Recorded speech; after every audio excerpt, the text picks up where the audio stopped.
안녕하세요. 서작가의 인문학 톡톡 시작합니다. 오늘 소개할 책은 바람의 12방향이라는 책에 나오는 단편, 오멜라스를 떠나는 사람들을 소개하려고 합니다. 이 책을 지은 작가는 어슐러 케이르건이라는 작가로 판타지와 SF 소설 및 다양한 분야에서 글을 쓰고 있는 미국 작가인데 특히 판타지 문학에서 그랜드 마스터로 선정되신 분이십니다. 제가 이 책을 읽게 된 건 영어를 공부하던 모임에서 오멜라스를 떠나는 사람들을 읽고 같이 토론했기 때문이에요. 그 후 깊이 매료되어 한국어 번역본으로 구해서 다시 읽게 되었지요. 우선 단편에 나오는 내용을 소개해 보겠습니다. 배경은 오멜라스라는 도시.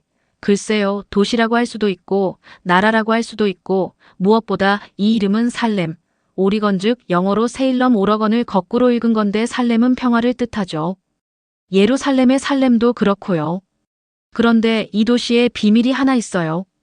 장난스럽지만 철학적 의미를 포함하는 이 이상향의 도시, 일단 도시라고 할게요. 여기는 특히 여름 축제로 유명한데 모든 사람들이 행복을 누리며 살고 있어요. 물론 이 비밀은 아이들이 커서 이해력이 생기면 공개하긴 하지요. 바로 아름다운 공공 건물 하나의 지하실에 어린아이 한 명이 오멜리아의 행복을 위해 갇혀 있는 겁니다. 그 아이는 여자아이일 수도 있고 남자아이일 수도 있는데 그건 전적으로 독자의 상상에 맡깁니다. 이 아이는 정신박약이 있어요. 장단지 살이라곤 아예 없고 배는 불룩 튀어나오고 무엇보다 배설물 위에 계속 앉아있기에 엉덩이와 허벅지는 짓무르고 곪은 상처로 가득합니다. 하루에 옥수수 가루와 기름 반 그릇으로 연명해야 하죠.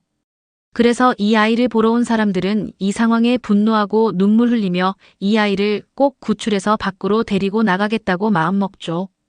무엇보다 이 아이가 밝은 햇살과 엄마의 목소리를 기억하고 밖으로 보내달라고 외치는 광경을 절대 외면할 수 없습니다.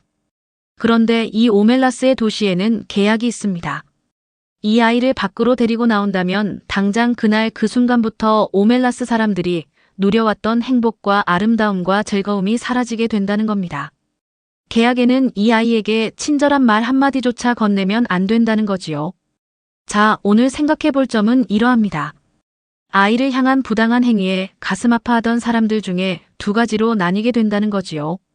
첫 번째 유형은 이런 부당한 행위에 가슴 아파 눈물 흘리지만 현실이란 이렇게 끔찍한 거야. 어쩔 수 없잖아. 그 아이를 데리고 나온다고 그 아이가 행복할까 하고 이를 받아들이고 가슴을 메마르게 하는 사람들이고요. 두 번째는 자신이 가고자 하는 곳이 어딘지 몰라도 오멜라스와 다르게 어두워 보이는 땅으로 마치 그곳이 어디인지 알고 있는 것처럼 오멜라스를 떠나는 사람입니다. 자, 그러면 우리 이 내용에 대해 자신이 생각하는 바를 나누어 볼까요? 참 마음이 쓰이는 내용이네요. 솔직히 말하면 어려워요. 그렇지만 이기적인 사람들이 아니라면 이 아이 때문에 누리는 행복에 대해 양심에 찔릴 것은 같아요. 그러나 외면하지 않으면 내 행복이 사라지니까 의도적은 아니더라도 잊게 되지 않을까 싶네. 나는 그 아이를 구출해서 오멜라스를 떠날 것 같아요. 사실 오멜라스가 여름의 햇살로 빛나는 도시 같아 보이고 떠나는 곳이 어두워 보여도 반대로 보면 오멜라스의 문제점을 볼 수 있는 곳으로 떠나야 오멜라스는 행복이라는 것에 도취된 도시라는 걸 볼 수 있지 않을까 싶네. 하지만 그 아이를 데리고 떠난다고 해도 오멜라스의 사람들이 그 아이를 대신할 다른 아이를 지하실 같은 곳에 가두지 않을까요? 그렇지 않으면 자신들의 행복이 사라지니깐요. 그럼 그 아이를 계속 그대로 두란 말인가?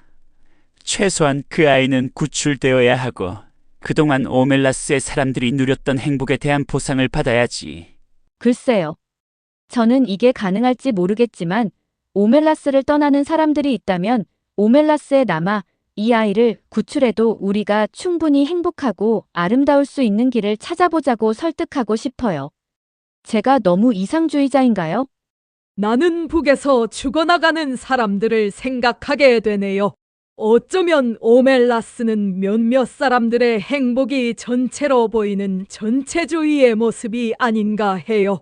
한 사람을 희생해서 행복을 얻는다는 것에 익숙해지면 점점 더 많은 사람들을 희생해서라도 평화를 가장하여 자신들만의 도시나 나라를 유지하려 하죠. 네, 여러분들의 생각들은 잘 들어보았습니다. 글쎄요. 저는 한 사람의 희생으로 내가 행복해진다면 나도 희생할 수 있는 부분을 찾고 나로 인해 행복해지는 다른 사람이 생기도록 해야 할 것 같기도 해요. 물론 이 생각은 단편적이지만 누군가의 절망적인 희생을 외면하지 않으려고 몸부림치는 그 순간들이 인간을 자유롭게 하고 그게 우리의 닫힌 눈과 마음을 여는 계기가 되지 않을까. 그런 생각도 해봅니다. 자, 오늘 영상은 여기까지입니다. 다음 영상으로 찾아뵙겠습니다. 구독과 좋아요는 영상을 만드는데 큰 힘이 됩니다. 시청해주셔서 감사합니다.